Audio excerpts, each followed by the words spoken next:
जिस धर्म में जिस तरह की कुंठा, जिस तरह की मानसिकता से ग्रसित लोग हैं, जो उनके ब्लड में है वो कभी निकल नहीं पा रहा है, इसीलिए उन्होंने बौद्ध धर्म को अपनाया था। और उसी बौद्ध धर्म को अपनाने का रास्ता ही एक ऐसा बचता है तो मानव मानव का सम्मान मिले। साथियों नमस्कार, मैं हूं मनोज अंतानी और आप देख रहे हैं बहुजन मीडिया।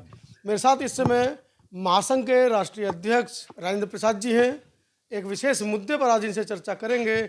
सर, लगातार आप दलित एट्रोसिटी पर काम कर रहे हैं, एक बड़ा संगठन पूरे देश में काम कर रहा है दलित अत्याचारों को लेकर।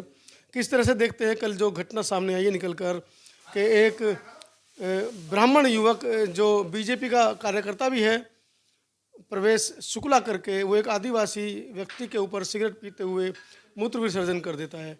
कैसे देखते हैं इस पूरे मामले को? बड़े दुख की बात है, पूरे देश में कहीं ना कहीं किसी न किसी माध्यम से किसी न किसी तरह की एट्रोसिटीज़ संज्ञान में आ रही है, सोशल मीडिया के माध्यम से आ रही हैं।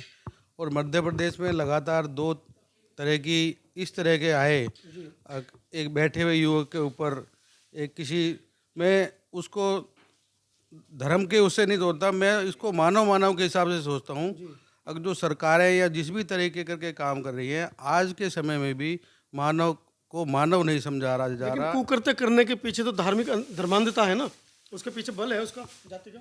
इसलिए बाबा साहब ने जो बौद्ध धर्म को अपनाया, और बौद्ध धर्म अपनाने के पीछे भी यही था, जिस धर्म में जिस तरह की कुंठा, जिस तरह की मानसिकता से ग्रसित लोग हैं, जो उनके ब्लड में है वो कभी निकल नहीं पा रहा है, इसीलिए उन्होंने बौद्ध धर्म को अपनाया था।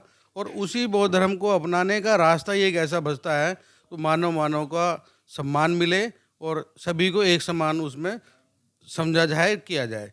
लेकिन राजनीतिक पार्टियां इस तरह के लोगों को जो संरक्षण दे रही है, ये बहुत गंभीर विषय है।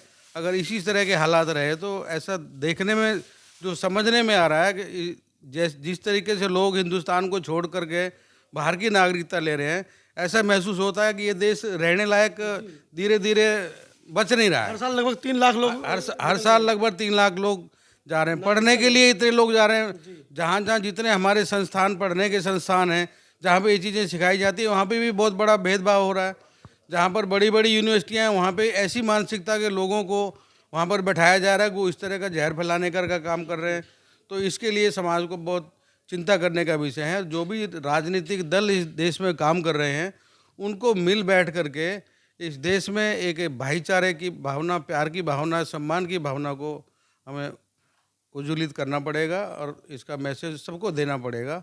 अगर इस तरह की चीज़ों को लेकर के जात पात ना देखा जाए, ऐसी हरकतें कोई भी आदमी करता है वो जघन्य अपराध माना जाए और उसके खिलाफ कठोर कार्रवाई की जाए। जो मध्य प्रदेश में हुआ उसके लिए हम कड़े शब्दों में अपने महासंघ की तरफ से कड़े शब्दों में उसकी निंदा करते हैं और सरकार से गुजारिश करेंगे उनके खिलाफ कड़ी से कड़ी कार्रवाई की जाए। राजेंद्र जी, अभी आपने अपने वक्तव्य में कहा कि डॉक्टर अम्बेडकर ने बुद्ध धर्म लिया। जब हम बुद्ध को पढ़ते हैं तो उनका एक ही रास्ता था, वो धम्म सिखाते थे, वो विपස්සना सिखाते थे, ध्यान सिखाते थे। क्या आपके महासंघ के अंदर जो हजारों की संख्या में कार्यकर्ता हैं, पदाधिकारी हैं पूरे देश के अंदर, क्योंकि महासंघ के हमने बहुत दिनों से रिपोर्टिंग करें तो पूरे देश में महासंघ लगा हुआ है, क्या महासंघ के पदाधिकारियों को इस तरह या कार्यकर्ता को इस तरह का आदेश है कि वो भी 10 दिन की विपස්සना कम से कम साल में एक बार जरूर करें? इस ओर ध्यान दिया है कभी?